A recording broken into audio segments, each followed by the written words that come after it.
కృతజ్ఞత అనేది మనకు టాపిక్. మనకు చైతన్యం అనేది ఎనర్జీస్ చైతన్య స్థితిలో ఉంటాయి. అచే అచేతన అవస్థలో కూడా ఉంటాయి.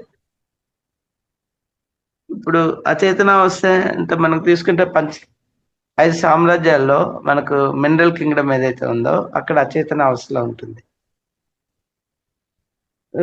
ఇంకోటి ఇప్పుడు మన ఇంట్లో ఫర్నిచర్, తర్వాత వాడుకునే వస్తువులు, గిన్నెలు ఇలాంటి ఏది తీసుకున్నా కూడా అక్కడ కూడా చైతన్యం ఉంటుంది, కానీ అచేతన అవస్థలో ఉంటుంది. చేతన అవస్థలో తీసుకున్నప్పుడు ఇప్పుడు మీకు ఆ వృక్ష సామ్రాజ్యం తీసుకున్నారనుకోండి, వేళ్ళు, కాండము ఇలాంటివన్నీ స్థిరంగా ఉంటాయి. ఏదైతే కొమ్మలు, ఆకులు ఇవన్నీ ఉన్నాయి అనుకోండి, అది చేతన కదలిక అనేది ఉంటుంది. జంతువులు, మనిషి సామ్రాజ్యం, తర్వాత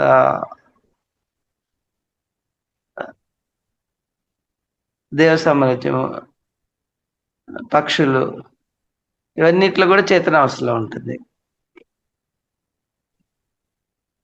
మనకు ప్రతిదీ ఎనర్జీ ట్రాన్స్ఫర్మేషన్ ఇక్కడ జరిగేది. ఒక మమ ఆత్మ సర్వభూతాన్ని అంటారు కదా, అన్నిట్లో ఉన్నది కూడా అదే ఆత్మస్థితి. సో మనం ఎప్పుడైతే ఆ భావనతో ఉంటామో, నాలో ఉన్న ఆత్మ మిగతా వాళ్ళు ఉన్నది కూడా అన్నిట్లో ఒకటే అన్నప్పుడు మీరు అన్నిటినీ కూడా సమదృష్టితో చూస్తారు. దేన్ని కూడా ఇప్పుడు హింసించేందుకు ప్రయత్నించారు. కృతజ్ఞతలు అనేది చెప్తారు. ఇప్పుడు ఆ కృతజ్ఞత తెలిపినప్పుడు ఏంటంటే, మనకు దీంట్లో సృష్టిలో రహస్యం ఏంటంటే, లక్ష్మీతత్వం తీసుకున్నప్పుడు కృతజ్ఞత అని తెలిపేది ఒకటి, రెండోది ఇచ్చేది, ఇవ్వటం.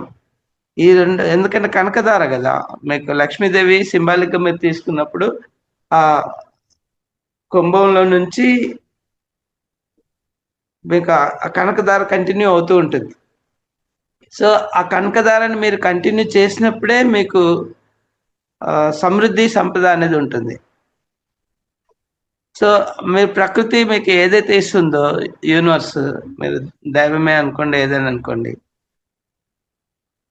దైవం మానుష్య రూపేణ అన్నట్టుగా ఉంటుంది. తర్వాత ఇంకోటి ఏంటంటే, ప్రకృతిలో మీరు మమాత్మ సర్వభూతాన్ని అనే దీంతో ఉన్నప్పుడు ఆటోమేటిక్గా మీకు ఆ సంపద, సమృద్ధి అనేది ఎప్పుడు మీలో ఉంటుంది, అష్టైశ్వర్యాలు అనేది.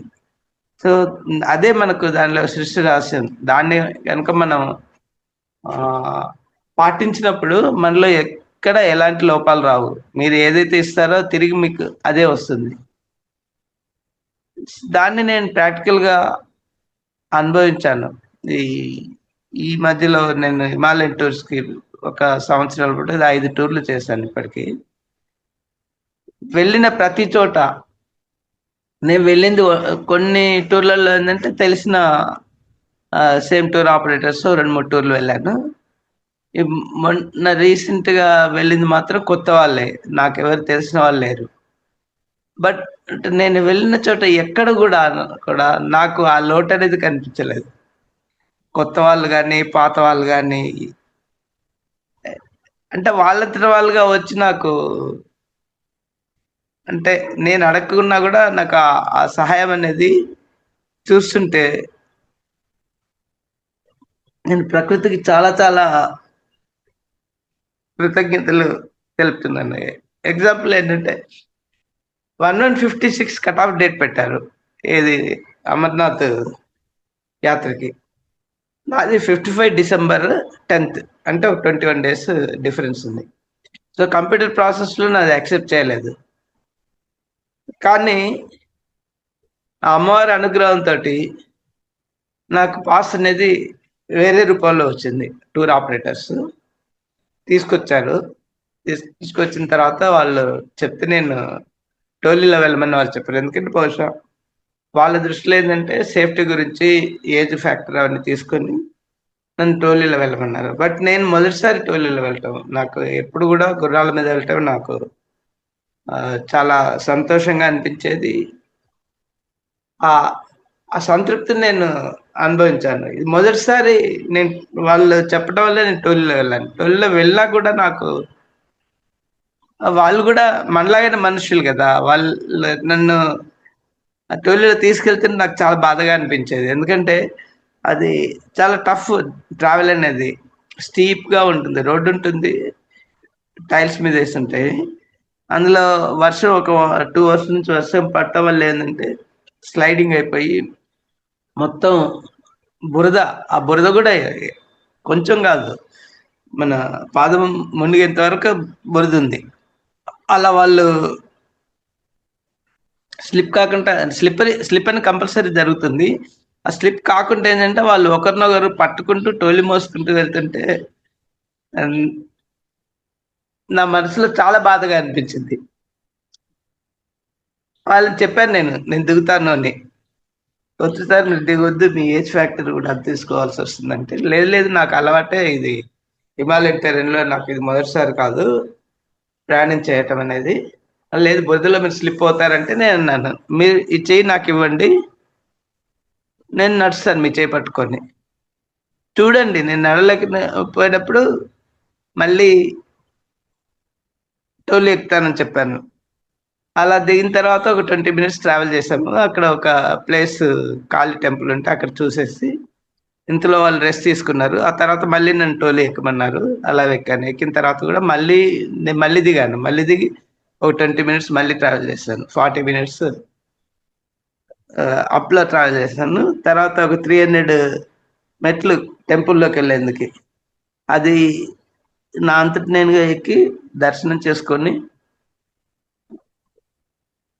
కొద్దిసేపు మెడిటేషన్ గూడా చేసుకున్నాను. తిరిగి మళ్ళీ వచ్చి, ఆ తర్వాత అంటే మనం ఈ షూస్ యేసుకుంటాం గదా! మన ట్రెక్కింగ్ షూస్. అవేంటంటే మనకు లెంతీగా ఉండి కొంచెం టైట్‌గా ఉంటాయి. అది ఒక ఆహ్, మెట్ల మీద కూర్చొని నేను చేస్తుంటే ఇంట్లో ఆ సెక్యూరిటీ వచ్చేసి మీరిక్కడ కూర్చోవద్దండి.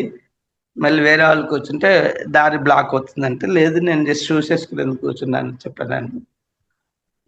నేను షూస్ యేసుకుంటే లేట్ అవుతున్నదని చెప్పని ఆ టోలీ అబ్బాయి తను నాకు షూస్ యేసారు.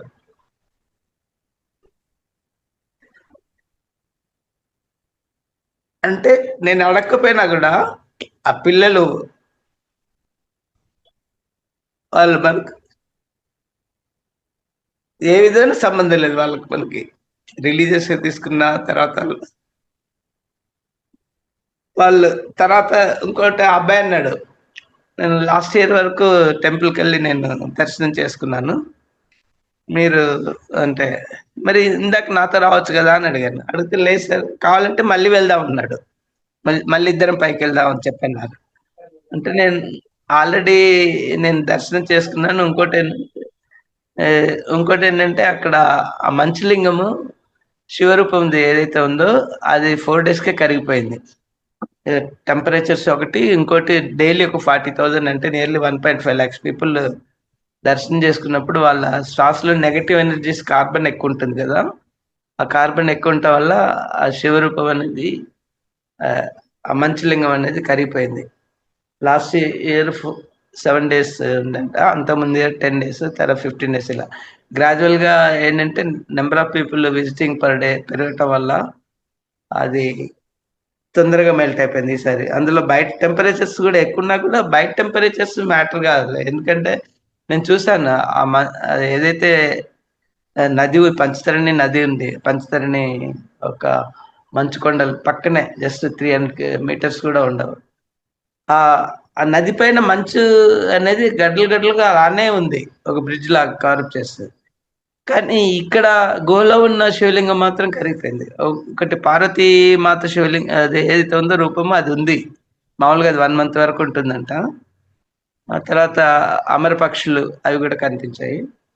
సో, అందరి దృష్టి ఏందంటే, ఆ గుహలో మనం అడుగుపెట్టి అంటే మనకు అదొక పూర్వజన్మ సుకృతంగా అమరత్వం అనేది ఆత్మజ్ఞానం యాక్చువల్లీ పార్వతీ మాతకి అక్కడ ఆత్మజ్ఞానం ప్రబోధించేందుకి దానికి ఆహ్, శివుడు ఏం చేశారంటే తనలో ఉన్న ఎవరైతే ఆభరణంగా ఉన్న వాసుకిని, తర్వాత నందీశ్వరుడిని అందరిని దూరంగా ఉంచేసి ఒక పార్వతీ మాతకు మాత్రమే ఆత్మజ్ఞానం పూరించేందుకు అమరత్వానికి సంబంధించిన జ్ఞానాన్ని బోధించేందుకు తీసుకెళ్తాడు అక్కడ. తీసుకెళ్ళి తన యొక్క ఏదైతే ఆత్మజ్ఞానం చెందుతున్నప్పుడు కానీ ఈ అదేంటంటే ప్రకృతి యొక్క ఏంటో తెలీదు. ఆ పార్వతీమాత నిద్రలోకి పోయింది ఆత్మజ్ఞానం శివుడు చెప్తున్నంతసేపు. అయితే అక్కడ ఉన్న పక్షులు ఏవైతే విన్నాయో ఆ పక్షులు అనే మధ్య మధ్యలో అంటూ ఉంటే శివుడు ఏమనుకున్నారు, పార్వతీమాత అంటుందేమో అనుకున్నాడు. కానీ అంతా అయిపోయిన తర్వాత చూస్తే పార్వతీమాత వినలేదు ఆత్మజ్ఞానం. ఆ తర్వాత పక్షులు విన్నాయి కాబట్టి పక్షులు అమరత్వాన్ని పొందాయి అక్కడ. అట్లా ఆ విధంగా ఆ ప్లేస్ యొక్క ఇంపార్టెన్స్ అది, దానికి అమరత్వం పొందేందుకు ఆ ప్లేస్లో అక్కడ దర్శనం అనేది, శివ దర్శనం అనేది అక్కడ చేసుకుంటూ ఉంటారు. చాలా టఫ్ జర్నీ. తర్వాత అడుగడుగున మనకి ఆ అనుభూతి అనేది కలుగుతుంది. ఇప్పుడు నా ఉద్దేశం తీసుకున్నప్పుడే నాకు ముందు కంప్యూటర్ ప్రాసెసింగ్లో నాకు పర్మిషన్ దొరకలేదు. కానీ ఒకవేళ నాకు ఆ టూర్ ఆపరేటర్స్ కనుక అరేంజ్ చేయకపోతే నేను అంత దూరం కూడా వెళ్ళి తిరిగి వచ్చేవాడిని వెనక్కి. కానీ ఆ మాత అనుగ్రహంతో నేను అనుకూలంగా వెళ్ళి ఆమె దర్శనం చేసుకున్నాను. వెళ్తున్నంతసేపు నాకు ఆ కృతజ్ఞత అనేది మనసులో మెల్ట్ అయిపోయి ఏడ్చేస్తాను నేను, దాదాపు ఒక ఆనంద బాష్పాలతోటి. ఆ తల్లి అనుగ్రహం కలిగించినందుకు అడుగడుగునా కూడా చిన్న పిల్లల్ని ఎలా అయితే చేయి పట్టుకొని తీసుకెళ్తారో ఆ అనుభూతి నాకు అమ్మ తీసుకెళ్తున్నట్టుగా ఫీల్ అయ్యాను. ఎందుకంటే ఎక్కడ ఏ విషయంలో కూడా నేను అనుకోకుండా కూడా వాళ్ళు టోలీ తీసుకెళ్ళే వాళ్ళని కానీ అలా చేస్తే నాకు హక్ చేసుకున్నాను. వాళ్ళని హక్ చేసుకొని తర్వాత వాళ్ళకి వాళ్ళు అంటే మామూలుగా వెళ్తున్నప్పుడు ఏంటంటే మనం ఇక్కడ అరటిపళ్ళు కానీ లేకపోతే టీ కాఫీలు కానీ తాగుతారు. వాళ్ళు ఇంకేం తీసుకోరు. ఒక్కొక్క అరటిపండు 25 రూపీస్. వాళ్ళు అడిగితే 2 అరటిపళ్ళే. కానీ నేను మీకు ఏదైనా సంకోచం లేకుండా అడగండి, తీసుకోండి అని చెప్పేవాడిని. అంటే తర్వాత నేను కూడా ఈ హిమాలయన్ ప్లేసెస్కి వెళ్ళినప్పుడు ఏంటంటే నేను ఈ డ్రై ఫ్రూట్స్ తీసుకెళ్తాను. అంటే జీడిపప్పు, తర్వాత కిస్మిస్, ఖర్జూరాలు అలాంటివి పట్టుకెళ్తాను. అది తీసుకెళ్ళినప్పుడు నేను వాళ్ళని కూడా వాళ్ళతో సమంగా కూర్చొని వాళ్ళందరికీ ఇచ్చి తినేవాడిని. అయితే వాళ్ళు మనసులో చెప్పారు, మీరు ఇంత ఫ్రీగా మాకు చెప్తూ మీరు తినేది మాకు ఇవ్వటం ఇది చూస్తుంటే నాకు చాలా సంతోషంగా ఉంది సార్. మామూలుగా వచ్చే యాత్రికులు ఏంటంటే మేము ఇప్పుడు టీ తాగుతామన్నా కూడా డబ్బులు ఇవ్వరు. అలాంటిది మీరు తినేటివి కూడా మాకు ఇస్తున్నారు అని చెప్పి వాళ్ళు ఎక్స్ప్రెస్ చేస్తున్నప్పుడు నాకు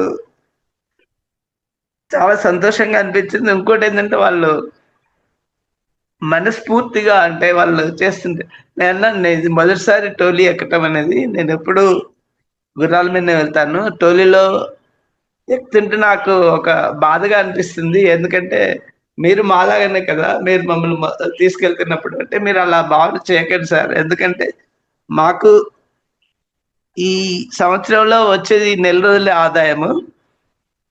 సో మీరు ఎక్కుతున్నప్పుడే మాకు డబ్బు అనేది వస్తుంది. ఒకవేళ మీరు ఎక్కలేదు అనుకోండి మాకు ఆదాయం అనేది ఉండదు కదా, అలా ఆలోచించండి అని చెప్పన్నారు వాళ్ళు. ఇప్పుడు నేను అక్కడి నుంచి వచ్చి దాపు 15 డేస్లో అంటే 10 రోజులు అయింది కదా. 10 రోజుల లోపు నాకు 3 టైమ్స్ ఫోన్ చేశాడు, ఇంటికి చేరారా మీరు అని చెప్పని. ఆ అబ్బాయి మాట్లాడుతుంటే ఈవెన్ నిన్న కూడా ఫోన్ చేశాడు. చేసినప్పుడు అంటే ఆత్మీయత అనేది, ఆ కృతజ్ఞత అనేది నాకు అడుగడుగునా తెలుస్తున్నది అన్నట్టు నా అనుభవాన్ని. అందుకే అలానే వైష్ణవి మాతకి వెళ్ళినప్పుడు కూడా అది అదేంటంటే రోడ్డు బాగేశారు, పైన వర్షానికి తడవకుండా షెడ్ వేశారు మొదటి నుంచి. అది కూడా 14 కిలోమీటర్స్. వైష్ణవి మాతకి వెళ్ళినప్పుడు మాత్రం నేను గుర్రం మీద వెళ్ళాను. ఆ గుర్రాలు కూడా చాలా వెల్ బిల్ట్. దాదాపు 4.5 అడుగుల నుంచి 5 అడుగుల ఎత్తు వరకు ఉన్నాయి. చాలా ఆరోగ్యంగా ఉన్నాయి. వాళ్ళ వాళ్ళు ఆ గుర్రాన్ని ఎమ్మటి తీసుకొచ్చే వాళ్ళు కూడా చాలా ఫ్రెండ్లీగా అలా ఉన్నారు. నాకు కూడా ఆ గుర్రాన్ని ఎక్కి వెళ్తుంటే నాకు చాలా ఆనందంగా అనిపించింది. ఆ తర్వాత నేను ఆ గుర్రానికి ఎక్కే ముందు, తర్వాత దిగే ముందు, ఎక్కే ముందు క్షమాపణ చెప్పుకున్నాను. దిగిన తర్వాత కృతజ్ఞత తెలుపుకుంటూ వాటిని హగ్ చేసుకొని నేను ఫొటోస్ తీసుకున్నాను. అంటే అదే మమాత్మ సరభూతాన్ని అనేది నాకు అడుగడుగున ఆ ఫీలింగ్ వచ్చింది. అలా వెళుతున్న మొత్తం ప్రకృతి ఎక్కడ చూసినా కూడా నేను రిక్వెస్ట్ చేసేది అంటే వీలైతే అందరూ వెళ్ళిరండి అని కోరుకుంటాను నేను. ఎందుకంటే అలాంటి అనుభూతి అనేది మనకి ఎక్కడా నేను అంటే వేరే దేశాలు కూడా తిరిగాను కాబట్టి నేను చెప్పగలుగుతున్నాను. మెయిన్లీ శ్రీనగర్ టు బాల్తాల్ ఏదైతే ఉందో ప్రకృతి ఎంత సహజ సౌందర్యంగా ఆ కొండలు చూస్తుంటే ఎంత ఆనందం కలుగుతుందో. ఫుల్ గ్రీనరీ, తర్వాత క్లీన్లీనెస్, ఫొటోస్ వీడియోస్ ఉన్నాయి.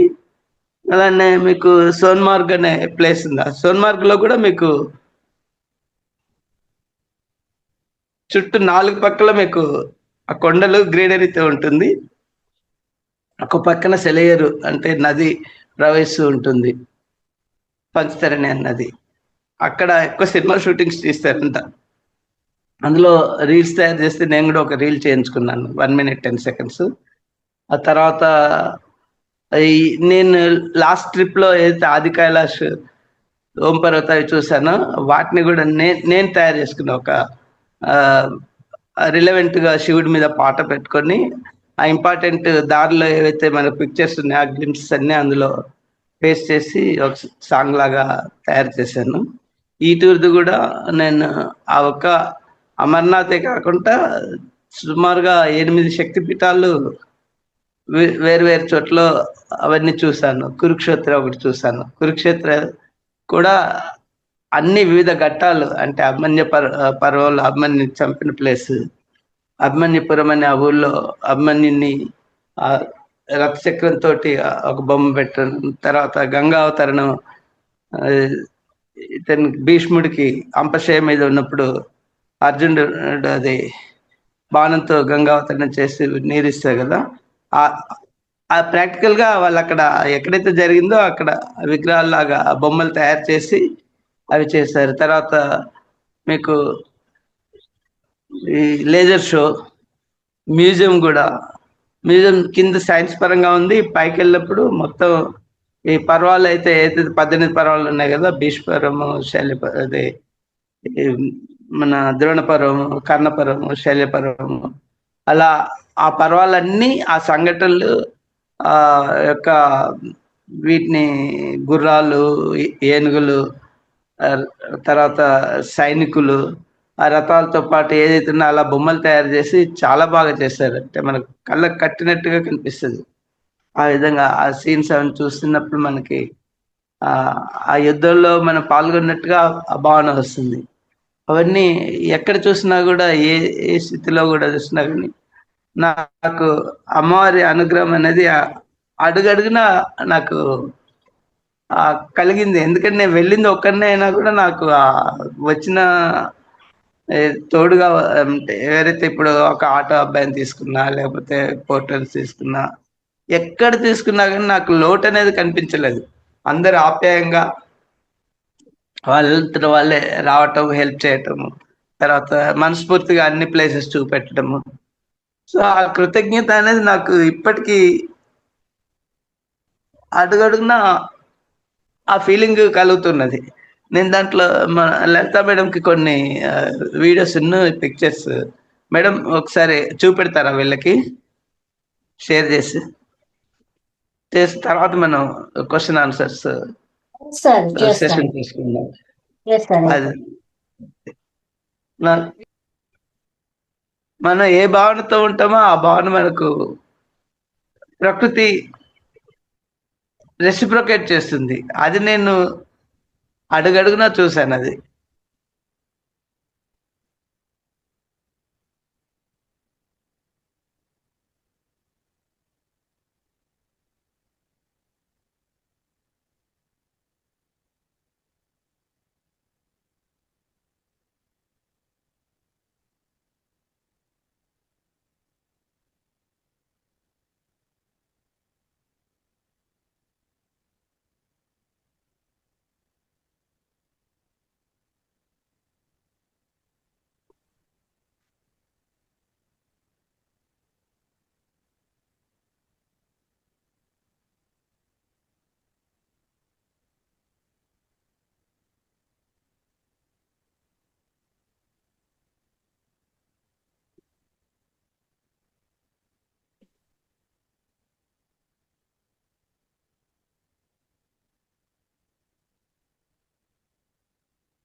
ఇది మ్యూజియం అక్కడ కురుక్షేత్రలో. కింద సంగీత పరంగా, తర్వాత సైన్స్ పరంగా.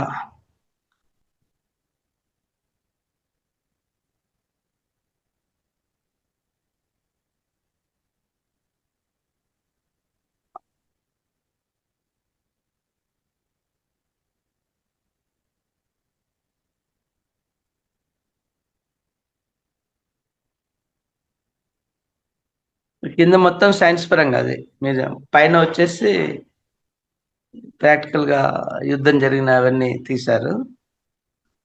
ఆ వీడియో నాకు పెట్టెలో దొరకలేదు.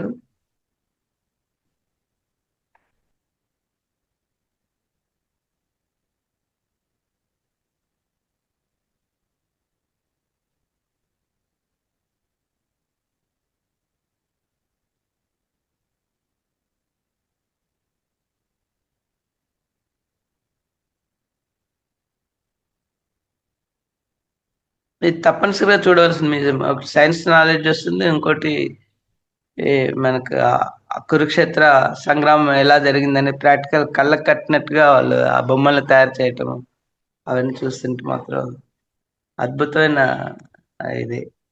కురుక్షేత్రంలో మాకు సాయంత్రం 5 నుంచి 9 వరకు చూసాము. లేజర్ షో కూడా చూసాము. తర్వాత 8 o'clock స్టార్ట్ అవుతుంది లేజర్ షో, ఒక 1 hour.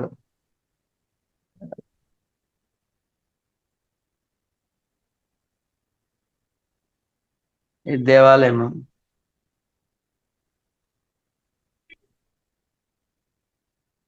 ఈ శివుడు అక్కడ శివలింగం.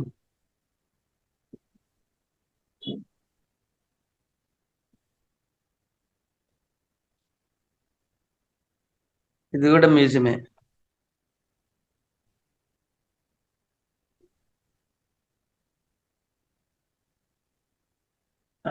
పిరమిడ్, కలర్ పిరమిడ్ అన్నిటి దానికి సంబంధించింది.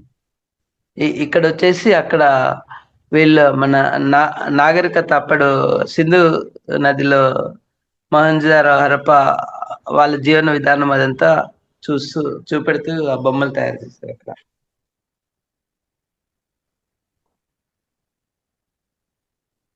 వాళ్ళు వాడే పాత్రలు అవన్నీ.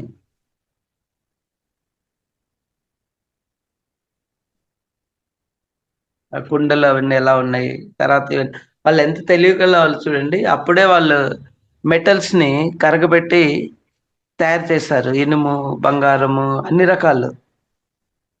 అప్పటికే ఆ నాగరికత ఎంత ఇండియాలో అభివృద్ధి చెందిందని చూడండి. 2000 సంవత్సరాలకు పూర్వం.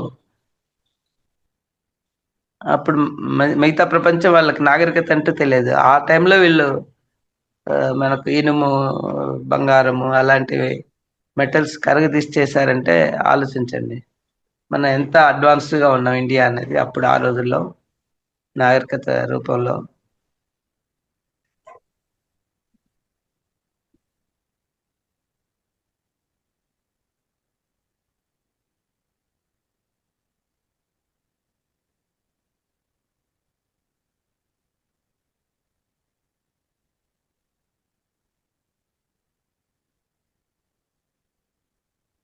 ఆ మిగతా అవి కూడా చూపెట్టాను మేడం.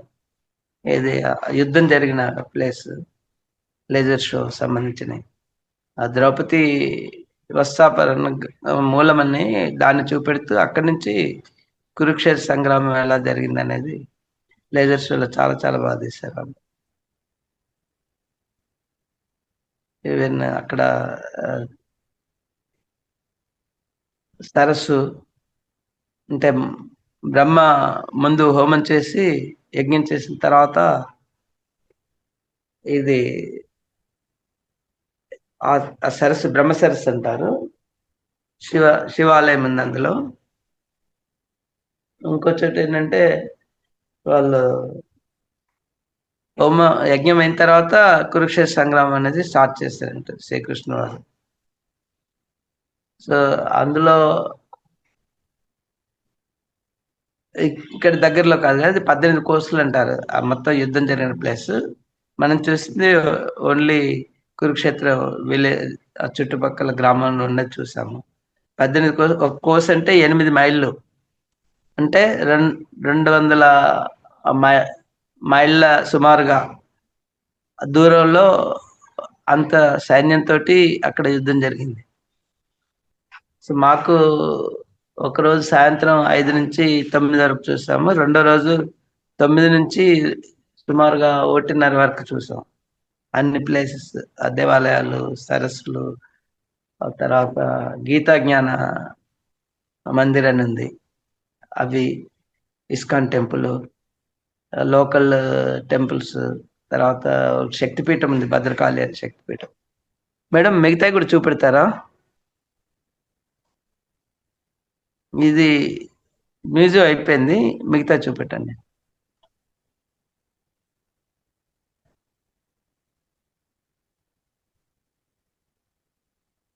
దీని తర్వాత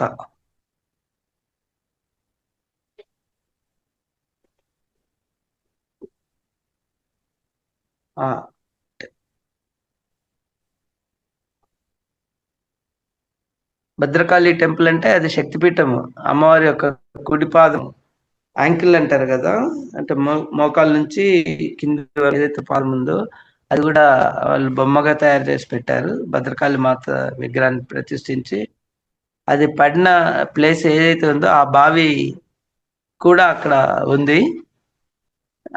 అది చూపెట్టండి మేడం, ఇది కంటిన్యూషన్ లో. మేడం లలిత మేడం ఉన్నారా?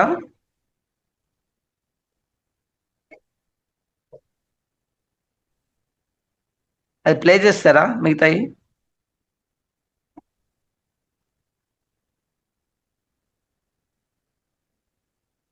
లలిత మేడం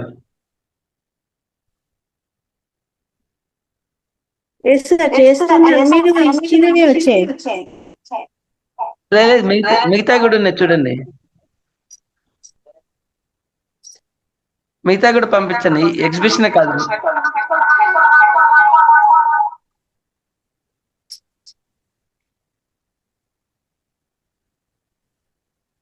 ఎగ్జిబిషన్ కాకుండా మిగతా వీడియోస్ కూడా పంపిస్తాను, వీడియోస్ తర్వాత శక్తిపీఠాల ఫొటోస్ కూడా.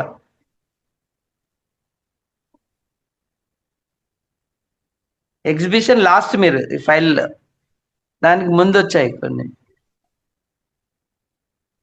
ఇదంతా ఎగ్జిబిషనే, ఎగ్జిబిషన్ కాకుండా దాని ముందు వీడియోస్ ఉన్నవి, పిక్చర్స్ కూడా ఉన్నాయి. ఇది లాస్ట్ మీకు పంపించింది.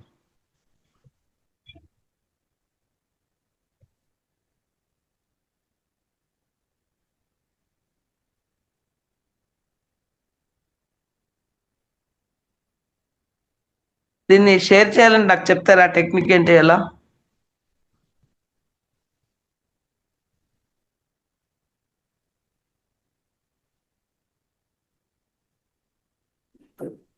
సార్ ఉన్నవి చేస్తాం నేను.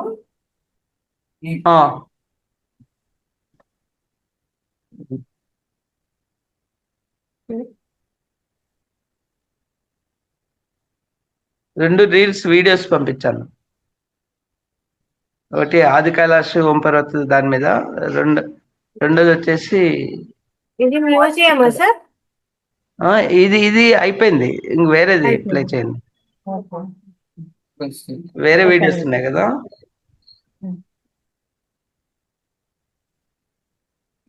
ఇదంతా మ్యూజియం మనం చూసింది, మ్యూజియం అయిపోయింది, కురుక్షేత్ర మ్యూజియం.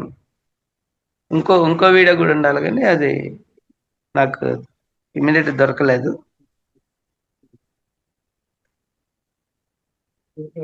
చూడాల్సిన కురుక్షేత్రంలో చూడాల్సిన ప్లేస్ చాలా ఉన్నాయి, చూడదలుచుకుంటే అట్లీస్ట్ 1 డే పడుతుంది, నైట్ షో చూడాలని. దాంతో పాటు ఇది వచ్చేసి భద్రకాళి టెంపుల్, కింద కింద కింద అవి కింద ఉంది కదా, ఫ్లవర్ లోటస్ శక్తిపీఠం, అది ప్లే చేయండి. అందులో ఏంటంటే Satidevi right ankle is fallen,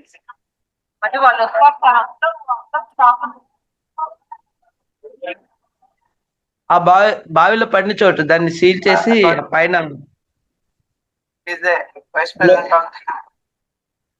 అది చేసి చాలా ప్రిజర్వ్ చేశారు చక్కగా, అంటే మళ్ళీ చెత్త చెదారం పడకుండా పైన లోటస్ పెట్టి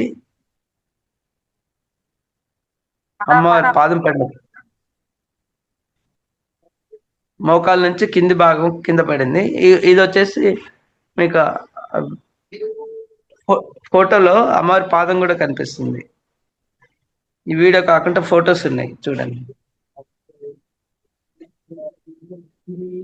ఇది వచ్చేసి కొన్ని వేల సంవత్సరాల మర్రి చెట్టు, మన ద్వాపర యుగం నుంచి ఉంది అక్కడ.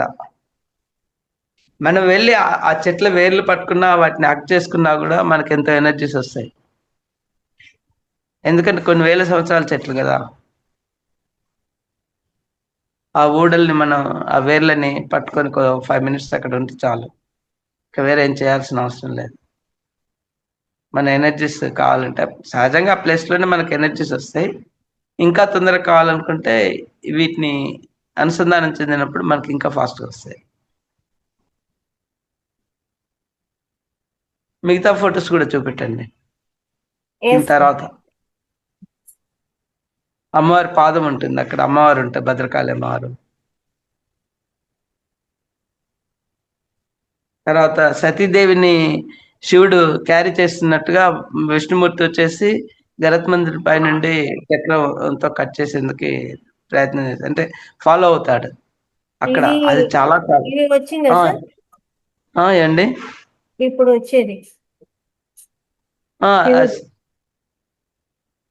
శివుడు సతీదేవిని క్యారీ చేస్తున్నట్టుగా వాళ్ళ ఆ బొమ్మ అక్కడ తయారు చేశారు. చాలా చాలా బాగుంది. ఇది శివుడు వేరే గుడిలో. అది చూపెట్టండి, భద్రకాళి టెంపుల్లోనే ఉంటాయి, భద్రకాళి అమ్మవారితో పాటు. ఇది సరస్సు. అది ఈ సరస్సు ఏంటంటే దుర్యోధనుడు యుద్ధం అయిన తర్వాత నీటిలో దాక్కొని తన తపస్సు చేస్తుంటాడు. చేస్తున్నప్పుడు కృష్ణుడు చెప్తాడు ఇక్కడ దుర్యోధనుడు దాక్కున్నాడంటే, అప్పుడు భీష్ముడు రెచ్చగొట్టి దుర్యోధను బయటకు రప్పిస్తాడు ఈ సరస్సులో. ఇంకా నెక్స్ట్ చూపెట్టండి మేడం. ఇది ఇందులో దీని తర్వాత ఫొటోస్ ఉంటాయి, ఆ ఫొటోస్ చూపెట్టండి. ఇక్కడ ఇది శనీశ్వర దేవాలయము. మధ్యలో లింగ రూపంలో ఉండి చుట్టూ 5 ముఖాలు శివుడు ఉంటాడు. ఆ పైనుంచి గ్రహాలు అవన్నీ చూడండి. తర్వాత మనం నూనె పోసేదైతుందో ఆ పైప్ ద్వారా పైన పడుతూ ఉంటుంది. ఇది కూడా అక్కడే మన అద్భుతమైన ప్లేస్ అండి కురుక్షేత్రం. ఈ దేవాలయం చాలా చాలా బాగుంది.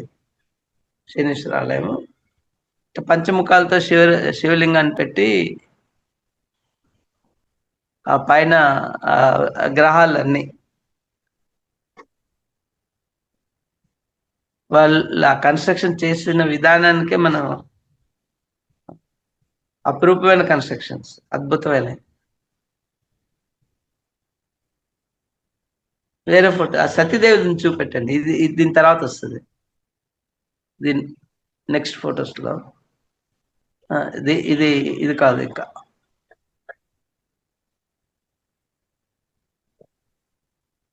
ఇది కూడా శనీశ్వర ఆలయం. అందులోనే ఉంటుంది. నెక్స్ట్ దీనికంటే ముందు ఫొటోస్ అవి. దాని తర్వాత ఇది బయటకు వచ్చేప్పుడు ఇది తీసుకుందాం. పంచముఖాలతో ఎలా శివుడు ఎలా ఉన్నాడు చూడండి, అన్ని గ్రహాలు.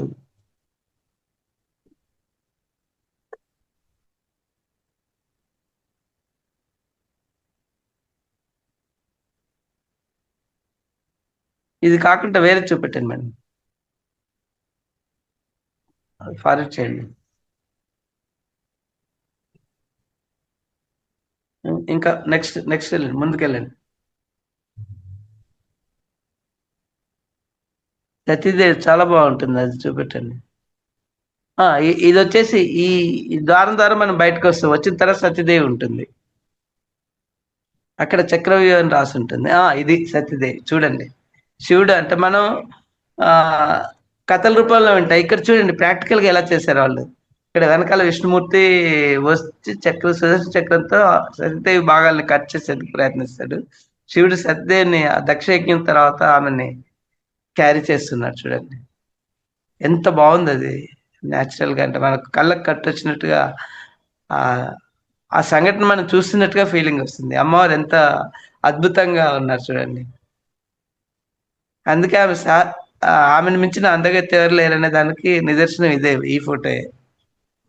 శివుడు అందుకే ఏ, చెల్లలేని స్థితిలో తపస్సు చేసుకుంటాడు ఆమె కోల్పోయిన తర్వాత.